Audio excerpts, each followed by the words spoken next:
So, Steven, here's a question for you. Yes. I'm a fan, but you're not gonna, if you don't like the guy, no skin off my nose. But I out of the '80s and not quite new wave, but ties to the new wave. I love Thomas Dolby. Oh, absolutely. No, he's totally new wave. Yeah, and especially, I mean, I loved I like everybody else. I got turned on. She blinded me up by science, and I bought the golden age of wireless. And the album was so much better than that song. But the Flat Earth, oh, what an album! To me, that should be in the Library of Congress. That recording, it is so different than anything he ever did.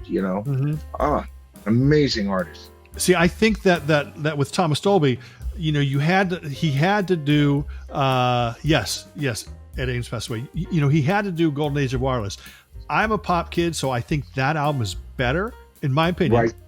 I love that album. Europa and the Pirate Twins, Wind Power, Airwaves, things like that. Then the Flat Earth was it's kind of like the Golden Age of Wireless cracked open and wider, and it just it's a sonically different record, but it's still just as I mean, you can't stop listening to that album. The Flat Earth. You know what?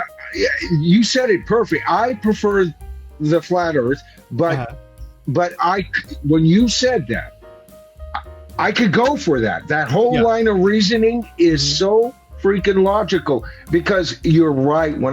The Golden Age of Wireless, man, talk about, you would go from, that point to one of our submarines are missing, absolutely, yeah. Oh, I mean, but with me, the only reason why I liked Flat Earth a little bit better was, to me, like, Wireless was Thomas Dolby's, in Beatle terms, would be their Rubber Soul. And the Flat Earth is like his Abbey Road, even though it's even more organic sounding than, a little lesser on the electronica. Actually, he's playing some of those relatively simple guitar parts, but nice jazz chords. And you can almost hear the river and smell the jungle around you when I hear that album. And any album either one of them, though, either one of those two albums, you chose that as number one, I'd go, no problem.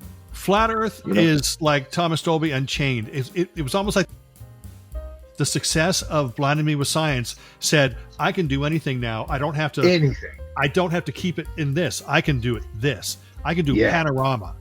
I can do Technicolor. And that's what he did with that album. And the way the album cover, and both album covers are fantastic for different reasons. I mean, the Golden Age of Wireless was like a updated version of an Indiana Jones poster. It was that flamboyant, right? Yeah. But with the Flat Earth, you get these slender windows with a white backdrop, and of their like windows into nature. And I guess I got that right away when I saw, because it turned me on. It looked like fine art in a gallery, and it had a mindset to me. And what is it, Zulu, or what's the dissonance of that song? And yet the harmonies over the dissonance creates almost another mode that you're listening to.